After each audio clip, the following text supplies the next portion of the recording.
భారతదేశంలో దళితులు మైనారిటీలా లేదా ఒక శక్తివంతమైన వర్గమా? హలో ఫ్రెండ్స్, నా పేరు డాక్టర్ జి కిరణ్ కుమార్. నేను దళిత ఉద్యమాలపై చేసిన పరిశోధనకి గాను ఆంధ్ర యూనివర్సిటీ వాళ్ళు నాకు డాక్టరేట్ని ప్రదానం చేయడం జరిగింది. నా పరిశోధన ఫలితాలని మీకు పాయింట్ వైజ్గా వివరించదలిచాను. అందులో భాగంగా ఈరోజు మొదటి పాయింట్గా దళితులు భారతదేశంలో మైనారిటీలా లేదా ఒక శక్తివంతమైన వర్గమా అనే పాయింట్ని నేను మీకు వివరిస్తాను. అసలు దళితులు మైనారిటీలు అనే భావన ఎందుకు వస్తుంది? ఎందుకు అంటే ఈరోజు భారతదేశంలో రాజకీయంగా మతపరంగా మారుతున్న సమీకరణల్ని లేదా ఈ సమీకరణాల వల్ల దళితుల్లో కొన్ని వర్గాలలో మేము మైనారిటీలమి అనే భావన అనేది వస్తూ ఉంది. అయితే ఇది ఎంతవరకు నిజం అనే దాన్ని మనం విశ్లేషించాల్సిన అవసరం ఉంది. అయితే ఈ విశ్లేషణ ఒక ముగింపుకి రావాలి అంటే దీనిని మనం ప్రాచీన కాలం నుంచి కూడాను సంక్షిప్తంగా అధ్యయనం చేయాల్సిన అవసరం ఉంది.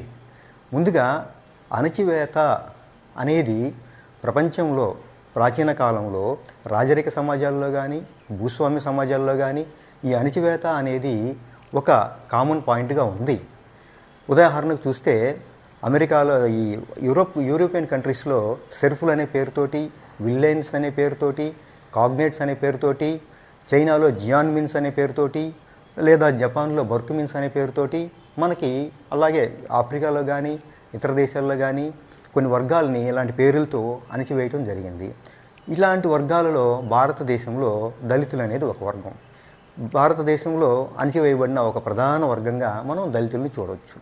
ఈ దళితులు ఈ అణచివేతకి గురవటం అనేది జరిగింది. అయితే ఈ అణచివేతను ఎదుర్కోవడానికి దళితులు చేసిన ప్రయత్నాలు ఏంటి, ఆ ప్రయత్నాల్లో భాగంగా దళితులు ఎన్ని రకాలుగా చీలిపోయారో అనేదాన్ని మనం విశ్లేషిస్తే అప్పుడు ఈ దళితులు ఒక శక్తివంతమైన వర్గమా లేదా మైనారిటీ వర్గమా అనేది, దళితులు తమ మీద జరిగిన అణచివేతని ఎదుర్కోవటానికి చేసిన ప్రయత్నాల్లో మతం మారటం అనేది ఒక ప్రయత్నం. చారిత్రక కాలం నుంచి భారతదేశంలో దళితులు తమపై పడిన మతపరమైన సామాజికపరమైన అణచివేతని ఎదుర్కోవటానికి మతం మారటం అనేది ఒక అవకాశంగా తీసుకోవడం జరిగింది. ప్రాచీన కాలంలో బౌద్ధ మతంలోకి మారారు, ఆ తర్వాత సుల్తానుల కాలంలో ముస్లిం మతంలోకి మారారు, ఆ తర్వాత సిక్కు మతంలోకి మారారు, క్రైస్తవ మతంలోకి మారారు.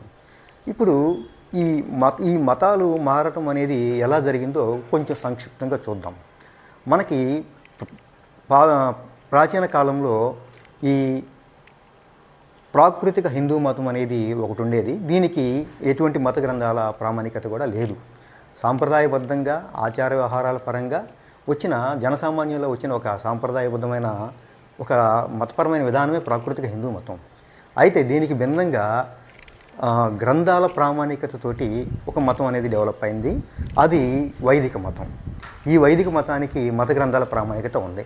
తదనంతర కాలంలో ఈ ప్రాకృతిక హిందూ మతము వైదిక మతము కలిసిన మతంగా మనము హిందూ మతాన్ని ఇప్పుడు మనం చూస్తూ ఉన్నాం. అయితే గతంలో ఈ రెండు వేరువేరుగా ఉండేవి. అయితే ఎప్పుడైతే వైదిక మతం అనేది అగ్రవర్ణాల్లో ప్రాముఖ్యతలో ఉన్నప్పుడు దీనికి పోటీగా వచ్చిన మతమే బౌద్ధ మతం. బౌద్ధ మతం సామాజిక సమానత్వాన్ని బోధించింది. ఈ సామాజిక సమానత్వాన్ని బోధించి ప్రజల్లో ఉన్న అసమానతల్ని దానికి వ్యతిరేకించి ఈ అనేక అట్టడుగు వర్గాలని తన మతంలో చేర్చుకుంది. సో దళితులతో పాటు అగ్రవర్ణాలు, వెనుకబడిన కులాలు కూడాను బౌద్ధ మతంలోకి మారినాయి. అయితే ఆ తదనంతరం జరిగిన వైదిక బౌద్ధ మతాల మధ్య ఆధిపత్య పోరాటంలో బౌద్ధ మతం ఓడిపోయి భారతదేశంలో అంతర్ధానమైంది. సుల్తానుల కాలంలో భారతదేశంలో ముస్లిం మతంలోకి భారతీయులు ఏ విధంగా మారారు అనేది సంక్షిప్తంగా విశ్లేషిద్దాం. భారతదేశంలో సుల్తానులు బలవంతపు మత మార్పిడిలకి పాల్పడిన ఆధారాలు లేవు. వాస్తవానికి వాళ్ళ పరిపాలనా కాలంలో అనేక కింద కులాలు, దళితులు కానీ వెనుకబడిన కులాలు కానీ తమ సామాజిక పరిస్థితులు మార్చుకోవటానికి ముస్లిం మతంలోకి మారటం జరిగింది. సచార్ కమిటీ మనకి ఈ విషయాల్ని కూలంకషంగా వివరిస్తూ ఉంది. సచార్ కమిటీ ప్రకారం భారతదేశంలోని ముస్లిమ్స్లో 3 వర్గాలు ఉన్నాయి: అష్రాఫ్లు, అజ్రాఫ్లు, అర్జాల్స్.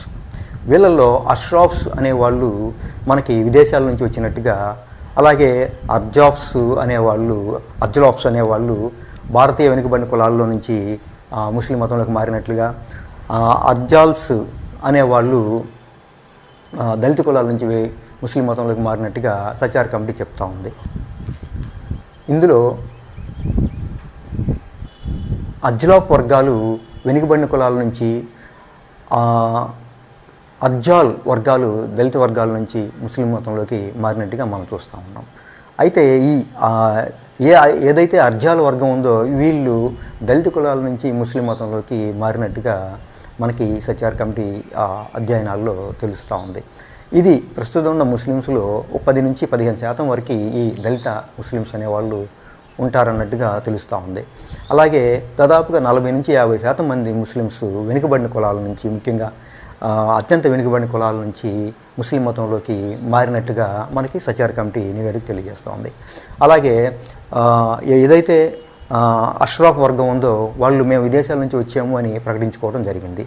అయితే CCMB చేసిన జన్యు పరిశోధనలో ఈ 30% మంది లేదా 35% మంది అష్రాఫ్ వర్గం కూడాను విదేశాల నుంచి రాలేదు, భారతదేశంలో నుంచి మారిన వర్గాలే తప్ప విదేశాల నుంచి వచ్చిన వాళ్ళు 5% కంటే కూడా ఎక్కువ లేరు అని మనకి ఈ DNA రీసెర్చ్ ఫలితాలు చెప్తా ఉన్నాయి.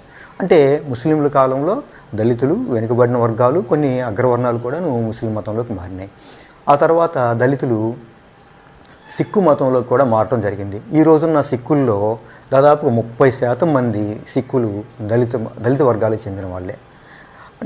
ఆ సిక్కు వర్గంలోకి దళితులతో పాటు జాట్స్ వంటి అగ్రకులాలు కూడా చేరినాయి. కానీ దళితులు కూడా మత అణచివేతని ఎదుర్కోవడానికి సిక్కు మతంలోకి వెళ్ళటం జరిగింది. అలాగే బ్రిటిష్ వాళ్ళు వచ్చిన తర్వాత దళితుల్లో అనేక వర్గాలు, ముఖ్యంగా దక్షిణ భారతదేశంలో క్రైస్తవ మతంలోకి మారటం జరిగింది.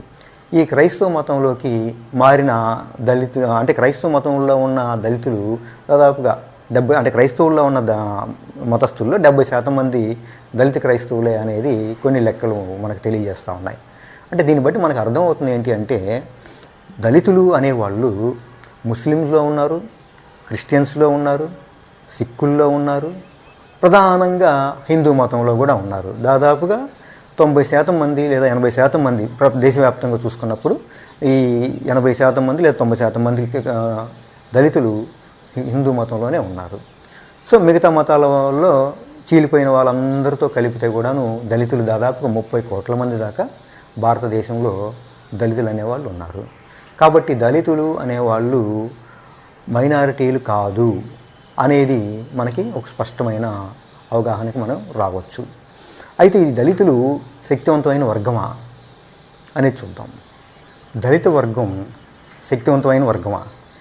దాదాపుగా అన్ని మతాల వారితో కలిపి భారతదేశంలో దళితులు 30 కోట్ల మంది ఉన్నారు. ప్రపంచంలో అత్యధిక జనాభా కలిగిన మొదటి దేశం భారతదేశం. ఆ తర్వాత 2వ ప్లేస్లో ఉన్నది చైనా. ఆ తర్వాత 3వ ప్లేస్లో ఉన్నది అమెరికా, 36 కోట్ల మంది జనాభా. ఆ తర్వాత ఏ దేశం తీసుకున్నా కూడాను 30 కోట్ల మందికి దాటదు. మరి భారతదేశంలో దళితులు 30 కోట్ల మంది ఉన్నారు అంటే అతిపెద్ద వర్గం అనేది మనం స్పష్టంగా చూడవచ్చు. మరి ఈ వర్గం అనేది అనేక మతాల వారీగా విడిపోయి ఉంది. ఎప్పుడైతే ఈ మతాల వారీగా విడిపోయిందో దాంతో దళిత వర్గం అనేది బలహీనపడటం మొదలైంది. సో మీరు దళిత క్రైస్తవులు అయితే మీరు మైనారిటీలు, మీరు దళిత ముస్లింలు అయితే మీరు మైనారిటీలు, మీరు దళిత సిక్కులు అయితే మీరు మైనారిటీలు, మీ దళిత హిందూ ప్రధాన స్రవంతి వర్గంలో దళితులు ఉన్నప్పటికీ కూడా వీళ్ళందరినీ కలుపుకుంటేనే మనం ఒక శక్తివంతమైన వర్గంగా మారగలం. దళితులు ఎప్పుడైనా సరే ముందు మనం దళితులమి అనే ఆలోచనతోటి ఉండాలి. ఆ తర్వాతే మీరు క్రిస్టియనా లేదా హిందువా లేదా సిక్కా లేక బుద్ధిస్టా లేదా ముస్లిమా అనేది సెకండరీగా ఉండాలి. సో నేను దళితుణ్ణి అనే ఆలోచన ఎప్పుడైతే మీకు ఉంటుందో నువ్వు భారతదేశంలో మెజారిటీ వర్గంలోకి వస్తావు, నువ్వు ఒక శక్తివంతమైన వర్గంలో భాగంగా ఉంటావు. ఒకటి గుర్తుపెట్టుకోండి, భారతదేశంలో దళితుల్ని అణిచివేసే శక్తి ఏ ఒక్క అగ్రకులానికి లేదు. అగ్రకులాలు సమూహంగా కలిసి మాత్రమే దళితుల్ని అణిచివేయగలుగుతున్నాయి. అంతే తప్ప ఒక అగ్రకులం దళితుల్ని అణిచివేసే శక్తి లేదు. కాబట్టి అగ్రకులాల సమూహం దళితుల్ని అణిచివేస్తున్నప్పుడు దళితులు అన్ని మతాల వారితో కలిపి ఒక దళిత అనే ఒక పదం కింద సంఘటితమయ్యి పోరాడుకుంటేనే తప్ప అగ్రకుల సమాజాన్ని ఎదుర్కోలేరు. ఈ అంశాలన్నిటినీ విశ్లేషిస్తూ నేను అగ్రకులాలతోటి ఎలా పోరాడాలి, దళితులు ఎలా చైతన్యం అవ్వాలి అనే దానికోసం ఈ దళితిజం అనే బుక్ని రాయటం జరిగింది. దీన్ని నేను చాలా కూలంకుషంగా, సంక్షిప్తంగా ప్రాచీన కాలం నుంచి నేటి వరకు జరిగిన విషయాల్ని విశ్లేషిస్తూ రాయటం జరిగింది. ఈ దళితిజము అనే ఒక నూతన సిద్ధాంతం ఒక విభిన్నమైన అంశాలని మీకు చూపిస్తూ ఉంది. ఈ పుస్తకం కావాల్సిన వాళ్ళు ఈ వీడియో కింద డిస్క్రిప్షన్లో వాట్సాప్ నెంబర్ ఇవ్వటం జరిగింది. దానికి కాంటాక్ట్ చేసి కావాల్సిన వాళ్ళు పుస్తకం తీసుకోవాల్సిందిగా కోరుతున్నాను.